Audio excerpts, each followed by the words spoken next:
Welcome to the AI Shortcut, your quick guide to the AI news that actually matters. Our goal is to help you stay current, understand what matters, and skip the noise. This is Issue 1 for Wednesday, June 17th, 2026. This week, AI feels a little less like a product story and a little more like an operational one. The economics are getting harder to ignore, the labor questions are getting more concrete, and the infrastructure behind all of this is starting to meet resistance in the real world. Let's start with OpenAI.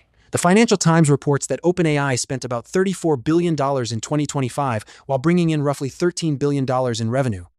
The same report says the company spent around $19 billion on research and development, nearly $6 billion on sales and marketing, and posted underlying operational losses of about $8 billion once a large non-cash accounting charge is stripped out. It also says OpenAI has confidentially filed for an IPO. The reason this matters is that frontier AI is no longer just a contest over who has the best model.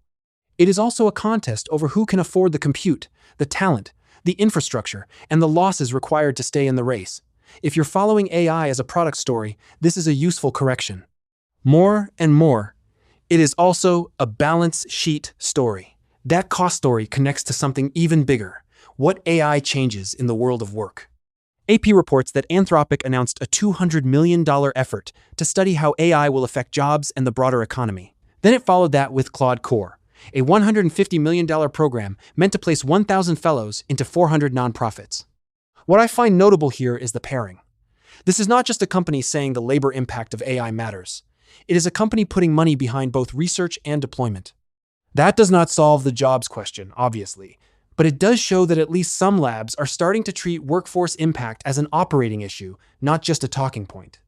If you're leading a team, this is a good prompt to ask a more useful question than, will AI save us time? The better question may be, how does AI change the shape of the work, and what support does that create a need for?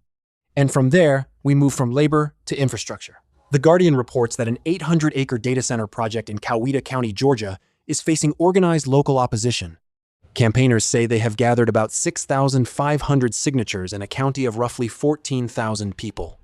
The concerns are familiar, but now they are getting sharper. Water use, electricity demand, runoff, noise, land use, and the possibility of more expansion later. This matters because AI infrastructure is starting to look like a public resource story, not just a technology story. For a while, it was easy to talk about more compute, as if it were just another line item in the innovation stack. But these projects live somewhere. They use power, they use water, they change land use.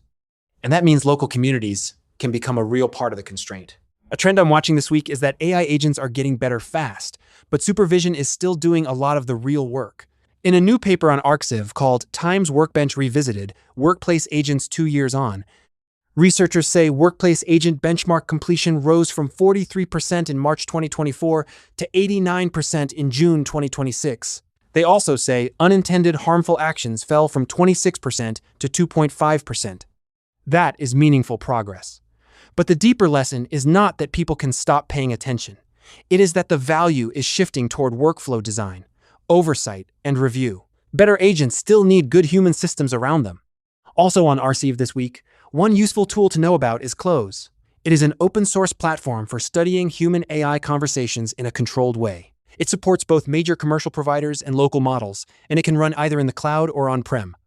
If your team wants to compare conversational behavior, test sensitive use cases, or study how model choices affect real interactions, this is the kind of tool that helps you learn before you scale. Concept of the day: capital intensity. Capital intensity is just a simple way of asking how much money it takes to build and run something at real scale. In AI, that means not only the model itself, but also chips, data centers, land, power, cooling, and the funding required to keep going while the economics are still settling into place. That idea sits underneath almost everything in this issue. And that brings us to the takeaway for today. The next phase of AI will be shaped not just by better models, but by who can afford them, who can absorb them into work, and which communities are willing to host the infrastructure behind them. That's Issue 1 of the AI Shortcut for Wednesday, June 17th, 2026. We're back on Saturday.